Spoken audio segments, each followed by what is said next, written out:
It's episode 7 na tayo ngayon sa love story ng mga wow. Nakaka-excite pong pag-usapan pero sa inyo ba? Okay lang ba? Enjoy nyo na ba ang panonood ng sunod-sunod na kabanata ng ating love story sa Rome? Kasi marami pong nag-comment at mangilan-ngilan, may ni-screenshot ako ngayon na gusto kong ito si Jovelyn Mariano. Ma'am Jovelyn Mariano, ang sweet naman ng love story niyo, madam. Sabi niya, yung last na video ito, ini-screenshot ko ngayon. At saka si Richard Aris Acosta Vlogs, thank you for sharing mga idol, bagong kaibigan po. Sabi niya, kasi ito, wow, saya, balikan nakaraan. Continue pa, sabi naman ni Ma'am Marichulim, parang nagsabi ng wow, saya, balikan nakaraan. Si Lizelle Buizon, sabi niya, continue pa ma'am, exciting eh. Sabi niya, so they are asking for more. So, ngayon, nasa episode 7 tayo, pagpatuloy pa rin natin yung love life natin sa Rome, ha? Eto, pagkatapos po nung episode 6, na ang topic natin ay doon nga sa paglipat ng bahay doon sa Casilina, yun na yung pangalawang tinirhan namin na bahay, kaming dalawa. Noong nabuntis na ako, nalipat kami sa Casilina. Ngayon, doon sa Casilina, nung nalipat kami doon, ito rin siya, lumipat din sa malapit doon. So, doon sa pinaka-fermata or stop or terminal ng Via Casilina na biyahe, na treno, doon yung trabaho niya. Kaya dali kong pinapasyalan doon. Ngayon, pasensya kayo guys, talagang pagod siya. Pagod kaming dalawa, pero para lang mapagbigyan kayo guys, this is yung storytelling before bedtime. Bedtime stories, okay? Pero naiiba dahil kami ang bida, ha? Okay? Kami ang bida. Kahit man lang dito, maging bida kami. Gusto niyo naman kayang pakinggan. Salamat po sa mga nanonood. Salamat po sa mga support. Na-inspire kami sa mga comments niyo. Thank you so much po. Ngayon, di ganon po. Lumipat kami sa Casilina. Nagtatrabaho siya doon. Tapos, yun nga, buntis ako ng 3 months, na-stop ako ng trabaho, nag-stay lang ako sa bahay. So, ngayon, nung mga mag 4 months na yung bata, nag-decide kaming dalawa, kumuha siya ng bakasyon sa trabaho, at ako naman ay nag-stay na sa bahay. Ngayon, nag-decide kami na umuwi muna para sa kasalan. Kasi may nag-comment paano naman ang kasalan? Siyempre, episode 7 naman yun. Ngayon, noong natapat ng August, ay umuwi kami at yun, kinontak niya ang uncle niya, buhay pa noon si Uncle Dante, at siyang nag-organize ng kasal namin. Hindi yung engrande, basta't makasal lang kami ng may document lang yung kasalan namin. Doon kami nakasal sa Manila. So, ngayon, nung nandun kami, nakasal kami ng August 25. That was 1995. So, ang tagal na po. Tagal na namin kasal. So, ngayon, ay nagpakasal kami. Hindi grande, kami lang. Kumuha ng ninong, mga friends na mga kapitbahay doon, mga ninong, ang uncle niya na ang nag-organize ng lahat. Tapos, na-i-house din ng ganon at nag-restaurant kami konti, yon at ang importante, yung talagang maitala na kasal na kami. Tapos, nagbakasyon din kami. Ayun, umuwi kami sa province nila. Kasi pangit naman kung yung bata ay lalabas yung hindi kami kasal. Mahirap na pag hindi may lipat yung apelyido. Ngayon siya nagplano nung biyahe namin. Hindi may lipat yung apelyido ng namin sa bata pag apelyido ko ba? Ayun. Kaya gano'n. Yun, kaya bigla-biglaan ang uwian namin at doon nagpakasal kami kahit Kahit hindi naman yung engrande na ano na iraos din naman. Tapos, yun na nga, nagbakasyon grande na kami noon. Nagpakasaya ng liwaliw doon sa province nila, doon kami umuwi sa Antipolo, guys. May bahay kami doon sa Antipolo. Pero ngayon pinapaupahan na. Doon kami nakatira noon. Yun. At nagkaroon pa kami ng time na ayusin yung bahay namin. Inayos namin. Pinagandang konti. Yung mga medyo nasisira-sira ay nirenovate namin. Ganon. Ganon ang nangyari nung bakasyon namin yun. At ang masarap na ikwento ay yung kasiyahan na naidulot ng bakasyon nung umuwi kami ng province niya.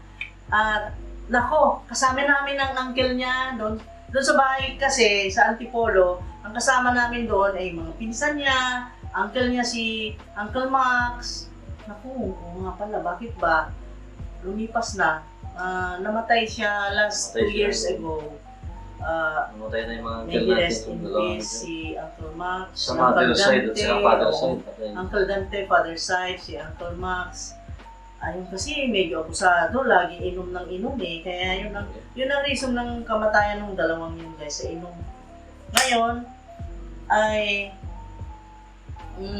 yun nga, yung pag-uwi namin doon sa probinsya nakakatuwa kasi ang nakakatuwa naman doon ay yung uncle niya si Uncle Max. Ano yun eh, joker sobra eh. Nung nandun sa bus, kung ano-anong pinukwento, tapos ang ano pa namin, ng sinakyan naming bus, ang ticket, ang binigay na seat ay yung pinakahulihan na seat. At sabi niya eh, baka raw ako mapaanak bigla. Kasi siyempre matagtag yun. Sabi ko, kung mapaanak ako, di mapaanak, sabi ko.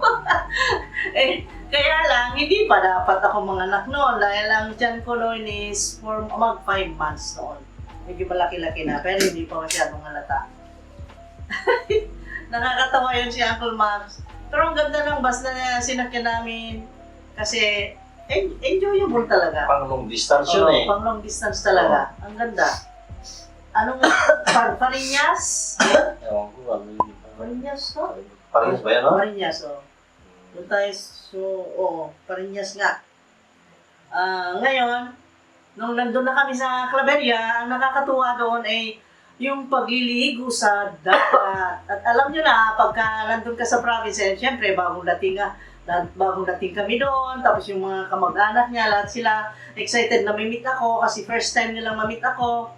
Naku, nakabuntot silang lahat sa akin, tapos yung gano'n, yung, alam mo na, hospitality ng probinsya pagka dumating ang mga balikbayan, di ba, gano'n. At nakakatuwa. Kung ano-anong hinahanda, kung ano-anong hinahanap na pagkain. Yung mga crab na malalaki. Yan. Naku guys, ang sasarap ng mga seafoods nila doon. Hindi sa pag-exaggerate, pero doon lang ako nakakita at nakontento ng pagkain talagang grabe naman doon sa Claveria. Ang sarap ng mga seafoods. Yung alam yung alimango, rasa ang tawag nila. Ang lalapad, bakit ganun doon?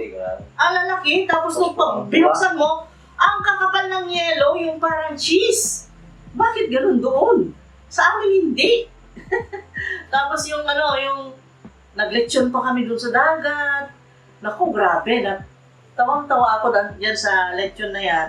Pero kanya-kanyang dala rin ng mga kamag-anak niyang may offer sa amin, katulad ng mga native foods nila, na matagal nang hindi natitikman daw ni Edgar. Hindi ko alam yung iba eh. Meron silang kinakain na parang prutas ng pam. Pumunta tayo doon sa bukid-bukid. Yung suman, bitaw na yung malagkit, ang sarap, di ba? Naku, yun ang hindi ko malimutan dyan sa lugar nila. Yung suman nila na malagkit na talagang pagkaluto ay perfect talaga, no? Talaga. Wow! Lagi kong hinahanap yun. Wala dito yun. Kakaiba talaga. Wala dito, no? Wala pa ako natikmang gano'n. Butil ng rice yan ng Iba. Kasi yun eh. Kasi yung kanilang malagkit pala, tinanong ko, bakit kakaiba yung suman nyo? Kasi daw, yung malagkit, bagong ani baga, hindi pa masyadong paano ba i-explain? Parang yung ginagawang pinipig, parang ganon. Ganon ang ginagawa nilang suman. Kakaiba ang kanyang texture, yung maligat na ang sarap. Basta. Sakto, ganun Baka- pagkaluto yung baka- al dente ba? Parang al Baka dente, no? sabihin nyo exaggerated ako, pero Al dente, totoo guys. Totoo yun talaga. Na talagang hindi ko ma-forget talaga yung mga kinain ko. Meron pa yung tinatawag nilang kapi na parang alimango na maliit na ano. Meron kami dito Tama sa lang, malaki sa ganyan. isla sa Kalayaan. Meron din yung kapi na maliliit. Ang Pula. sarap. Pula, pag panahon Doon sa ano, sa parte ng Bilibigaw yun, bilibigaw. sa Bilibigaw, dinala din kami. Doon ko na-experience ang kumain ng mga native foods na talagang doon mo lang matikman. Magkakaiba, meron pang bunga ng ano labig ba yan? Oo, yung parang ang tawag. Doon ko lang natikman, doon ko lang Skin, nakita. ano ba yung pinatanggal? Yung skin niya, ganyan? Labig, alam niyo yung labig guys? Hindi ko alam yun. Basta Hindi- bunga hindi na- labig yun. Hindi labig. Hindi labig, yung matamis na ano, yung binabalatan na parang chocolate. Tapos iba pa yung parang, ano, parang buwan ng malaki na, ano pang Ano ang tawag doon? Skin na tawag. Kasi marami akong nakain doon, hindi ko alam ang mga pangalan eh. Bunga ng Buwan ng palm tree na Oo. mataas, ano? Mahirap akyanin yun. mataas na parang yung ganon. Ay, nako talaga, hindi ko malimutan. At ang nakakatuwa, pag naliligo kami ng dagat, pumunta kami sa napakagandang beach nila na Sentinela. At meron pa kaming napuntahan na, ano ba yung una nating pinuntahan? Yung fish port nila noon. Pinagtrabahuan pa ng tatay mo. Taga? Taga? Sa Tagat! Meron Ah, yung sa- aakyat ka, tapos may falls doon. Malaysay, tayo pumunta yata. Sa Salaysay, pumunta rin tayo. Ayun. Yung umakyat nga kayo dun sa sa bangin. Ako, hindi na ako nakasama dahil buntis ako. Ewan ko, may waterfalls doon na may Oo, malamig nagsiakyatan silang lahat, nag-enjoy sila ng ligo-ligo guys. Tapos, Ayaw nila akong samahin dahil buntis nga ako. Karang madulas ako, lalo na yung auntie niya, si Auntie Alice. Hindi ako pinapasama, sabi niya, wag na, baka ikaw ay madulas. Sabi nila, iniingatan ako ng gusto noon, care na care sila. Ang ganda doon ng falls nila. Talaga, doon, Tagat yata yun. Tagat. Ang ganda doon. Tapos alam nyo pa, ang na-enjoy ko pa doon, yung mga fisherman, tinawag nila, habang nag-fishing, yung uncle niya, na sumakay din sila ng boat at sinabihan yung mga nag-fishing na kung ano yung makuha nila, sa amin dadalhin para maiihaw namin kagad. Ay, sos na ihaw at ano, yung sinabawan, di ba? Oo, sinabawan. Ang sarap naman. Ang sarap naman ng sariwang buha. buha. Talagang Tapos, yung buhay gulay pa. na ilalagay nila, yung seaweeds na yung, ano ba tawag doon, yung parang Japanese na inihalo sa, inihalo sa sushi. Ano Yung... ba tawag doon, yung dark, yung, Aha. bagong kuha, yung gamit sa, Anong pangalan nun? gamit sa Ilocano yun. Gamet, Ilocano, and Parang, seaweeds na, yung Japanese na, yung Yung pinaglolo sa rice, nila sa bitaw, rice. yung Ano nang rice tawag na nun, parang- guys? Nakalimutan ko, sorry. sa pangalan. Yun. Gamit nga sa ano. Yun ang Yung nangyaro nilang gulay hinalong sa gulay sabaw doon. na Ang sarap ng kain namin talaga. May kinilaw, may nihaw, yung alimango na baon nila galing sa palengke, plus may lechon. Nag-lechon sila doon. Nako, bagong luto rin. Yung native na lechon, masarap na. Pero ang nakakatawa, pagdating ng lechon at nilagay doon sa hapagkainan, Ubus ka. oh my God, bakit ganun wala pang 10 minutes? Ang dami kasi Buta pumunta. na! Pagdating na ng lechon, ang daming pumunta. At kamuntik nga akong walang natikman kung hindi nagtabi ang auntie nito. Sabi niya, nako. Sabi niya, sige, Paano yun? babalasan ko. Kapitbahay Sabi doon. niya, balasan ko ang tawag niya sa akin. Kamuntik ka na hindi nakatikim. Paano kasi? Nagsidatingan ng mga lahat ng kapitbahay niya. Lahat, ang dami. Naku, ang dami nila. Ang dami ano. Wala pang 10 minutes talaga, wala. Parang nilang Ubus takam na. na ano yung lechon, ano? Grabe. Parang yung Parang karne na nilagkat sinusok. ng pirana. Ganun nga. Parang nilagay dyan, pirana, wala na, ubus na. Lagi, masarap Ano kasi. ba yan? Sarap kasi Oh pagkaluto. my God, Masarap grabe. kasi yung pagkaluto ng lechon, talagang ano, Oo nga. crispy yung balat. Naku, ang sarap. Yung katamtaman lang ang laki, hindi masyadong malaki. Kasi, kaya madali lang Dapat ang ilagay mo doon elepante yun na ang ipalitsyon doon, elepante guys. Talaga, grabe, nakakatuwa Medyo yun. matagal-tagal mo. Ay, experience ko na hindi malimutan talaga na yon. Grabe, ang ganda. Tapos alam mo kung saan kami kumain, dun sa tabing dagat na ganyan, na ang ganda, ilalim ng yung talisay, yung salaysay, anong pangalan no? Yung talisay kung sa Tagalog. Yun nga, yung tree na yon sa tabing dagat. Nakakatuwa. Ano? Lagi, grabe. Oh my God. Ang ganda. Yun ang hindi ko makalimutan. Ang dami. Tapos pumunta kami ng Sentinela. Doon ko naranasan ang umakyat ng bundok na ganyan. Nasa taas ng top makita mo ang dagat, makita mo ang greenery dito. Ang ganda naman talaga ng view doon. Ang ganda. Bakit hindi kaya na-discover na pang-tourist? Ang ganda. Pupunta ang mga doon, maraming pupunta namin. Ang ganda naman sa kanila. Ay, nagpipiknik Ang ganda. Tapos ang beach na malapit sa bahay nila, yung ang tabing dagat ay talagang yung sand. Oo. White sand talaga.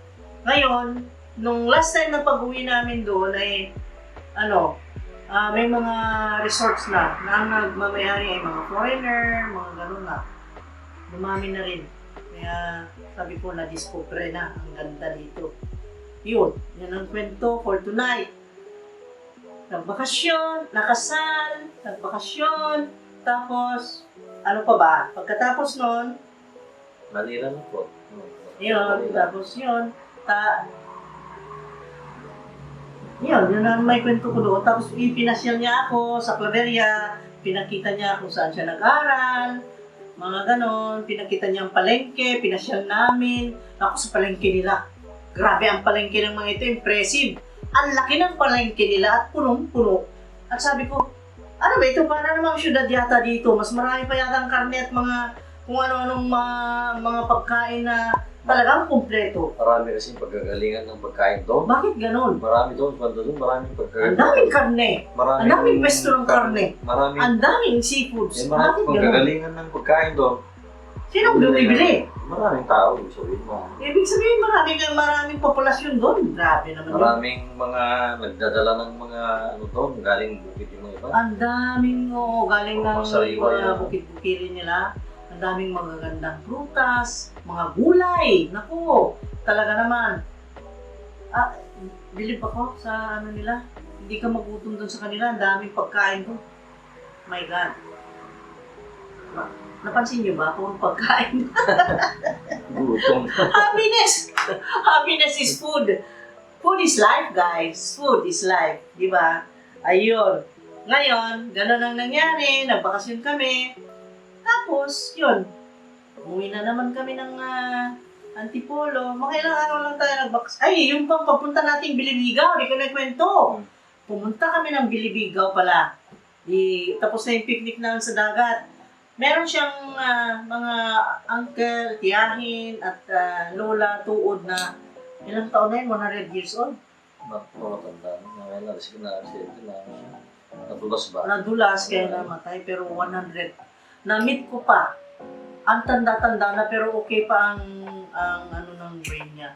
Ang ganda doon sa Bilibigaw. Talagang, yung tawag nila surong, bukid ba? Na nandun ang rice fields, tapos ang bahay nila native, tapos ang hindi ko malimutan, yung inuman nila na spring, nandun lang sa malapit sa kanila. Hindi bukal eh. Ang lamig-lamig, ang ganda, ang sarap ng tubig. Oo, nakikita mo gumagano, no? Ang clear-clear talaga. Oh, grabe, ang ganda. Tapos pina-experience nila sa akin ng magpunta doon sa uncle mo yung maraming mga prutas na waffle na malalaki. Binigyan tayo ng maraming prutas. Ang pangalan niya? Sino Idong? Idong, oo. Idong? Yan, si Lolo Idong niya, pumunta pa kami. Nako, ang daming tanim. Ultimong apple, meron siya. Biro mo yan, hindi raw tumutubo dito ang apple. Sa kanya meron. Believe ka doon sa matanda yan, daming tanim. Mga tanim-tanim kasi hilig nila to? Ang Mga tanim-tanim sipa. talaga hilig nila. Tinatanim-tanim Oo. talaga marami. Ang dami nilang nyug, palayan, ang luwag. Ang ganda. Parang kung hindi ka nagpupunta lagi sa ganung lugar, ay parang sa'yo, tapos iba yung pagkagising mo sa umaga, yung simoy ng hangin maamoy mo yung yung mga ng dahon ng palay, ganon, iba, nature talaga, ang sarap. Sarap sa pakiramdam. Iba. Ibang-iba. Probinsya at talagang, kumbaga, ma-refresh yan ka. Pag uwi mo na gano'n ang mga nakikita mo, nakakain mo, nakahalubilo mo, mga sweet na tao, na mababait, na gano'n, welcoming, hospitable. Yun ang mga na-experience namin nung guys. Tapos bigyan mo sila ng regalo galing abroad, nakutuwan-tuwa na, bigyan mo, pasalubungan din namin naman ng mga, kung ano-ano, yung mga bag ko, binigay ko na, mga ibang damit ko, gano'n. Alam nyo naman ang balikbayan pagkagaling sa'yo, di ba? Para sa kanila malaking bagay na. Pagbalik mo, parang ka na. Kaya nga, pag uuwi kami guys, ang punong-puno, no? Naku, pagdating. Pag uwi na ng Rome, wala na laman. Wala na laman na damit. Oh, gano'n. Tapos, ang ikwento ko pa, ito, pagbalik namin sa Rome, episode 8 na yun. Oo, yan. Sa episode 8 na yun, yung basta itong episode 7 is about the kasal, gano'n, na simpleng-simple, na hindi nga kami hindi ako nakasuot ng puti na yung trahe de boda, hindi ako nagganon. Basta ang importante kasi buntis na ako. Importante, documented yung pagsasama na namin kasi hindi siya makapayag na hindi maging apelyido niya yung bata. Tapos yun, nagbakasyon kami. Yun. Yun ang episode 7! Guys, see you on episode 8. Yan, hindi ako nagkamali ha. Kasi the last time, episode 5 ako ng episode 5, episode 6 na pala. Okay guys, see you again on the next video. Love you guys. Babush! Take care ha. Take care. God bless us all. Love you guys.